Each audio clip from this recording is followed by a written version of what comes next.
नमस्ते दोस्तों, स्वागत है आपका अपने प्यारे YouTube channel exam warrior hub पर। आशा करता हूं आप सभी स्वस्थ, मस्त और जबरदस्त होंगे पहले की तरह ही।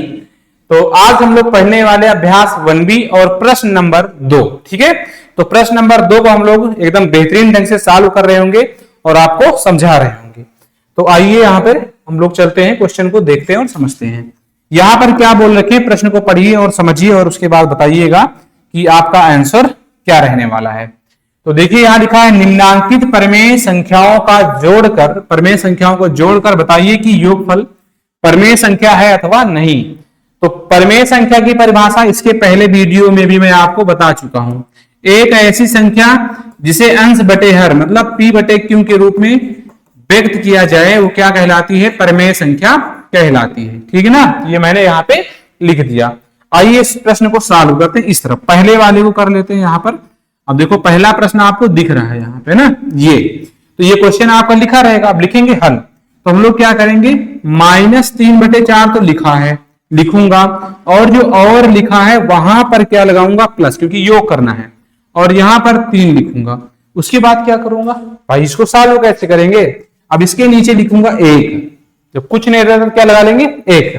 अब ब्रैकेट खोलूंगा मैं तो यह आएगा -3/4। ओके, ब्रैकेट हटा दीजिएगा। ठीक है, 3 बटे हो जाएगा 1। अब सर कैसे करें, लासा विधि से कीजिए। यहां पर 4 है और 1, तो 4 1 का लासा क्या आएगा, 4 ही आएगा। तो इसमें कितने से गुणा कर रहा हूँ, 4 से, तो ये बराबर हो जाएगा दोनों तरफ। ठीक है, चलो ये कितना आएगा मेरा, देखो -3/4 आएगा और ये 4 से ही 12 बन रहा होगा और 4 एकम 4 हो जाएगा। अब हर समान रहता है तो क्या करते हैं, नीचे वाली संख्या को वैसे ही लिख देते हैं, चाहे कितनी भी संख्या एक ही लिखना है हर। ठीक है, अब -3 + 12 हो जाएगा। अब यहां पर अलग अलग चिन्ह रहता है, क्या करते हैं, घटाते हैं। 12 में से 3 गए तो क्या बचा, 9, और नीचे क्या है 4। तो यहां पर आपसे पूछे थे जोड़ेंगे तो परमेय संख्या आएगी कि नहीं आएगी, लिख दोगे यह परमेय संख्या है। ठीक है, यह एक परमेय संख्या है। तो बढ़िया सा आप अच्छे से बढ़िया जमा के लिख देंगे, यह एक क्या है, परमेय संख्या है। ये हमने बना दिया, पहले वाला का सोल्यूशन हो चुका है।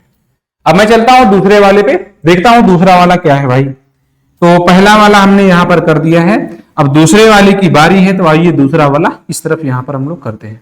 ठीक है ना, चलो अब दूसरे वाले को मैं पहले आपको दिखा देता हूं क्या बोल रखे हैं लोग। -1 और -2/3 है, -1 और -2/3। आइए हम करते हैं यहां पर बाहर।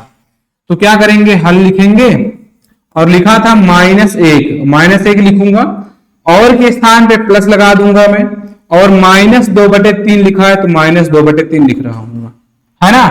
अब आगे क्या करूंगा, जो लिखी संख्या उसको लिखा रहने दूंगा मैं, और इसके नीचे कुछ नहीं तो क्या लगा दूंगा, 1 लगा दूंगा। अब ये मेरा कितना आएगा, बोलो जरा। तो कहोगे सर ये तो -1 आएगा और नीचे 1 लिख दीजिए जैसे लिखा है, और ये चिन्ह का गुणा होगा, प्लस माइनस क्या बन जाएगा, बोलो तो माइनस बनेगा। प्लस माइनस गुणा होगा तो माइनस, अलग अलग चिन्ह गुणा होता है तो माइनस आता है। तो -2/3 आ जाएगा। अब सॉल्व कीजिए, इस तरफ गुणा होगा -3 होगा, -2 आएगा, 3 एकम 3 बन रहा होगा। ठीक है ना। अब समान चिन्ह रहते हैं तो जोड़ लेते हैं, चाहे माइनस हो चाहे प्लस हो। ये 3 तो क्या बनेगा 5, लेकिन जो चिन्ह रहता है वही लगा देते हैं। ठीक है, ये बटे में क्या आ जाएगा 3। अब ये भी देखो p/q के रूप में, बताइए परमेय संख्या है कि नहीं। तो कहोगे यस सर परमेय संख्या है। तो मैं यहां क्या लिख दूंगा, यह एक परमेय संख्या है, यह एक परमेय संख्या है। तो परमेय संख्या है, तो मैं यहां लिख दिया हूं। ये हो गया आपका दूसरे नंबर क्वेश्चन का सोल्यूशन। ठीक है, तो ये रहा दूसरे प्रश्न का सोल्यूशन। आपको आशा करता हूं बढ़िया समझ में आया होगा। अब हम लोग मिलते हैं आपको तीसरे क्वेश्चन के साथ। तब तक के लिए राम राम, जय हिंद, नमस्कार।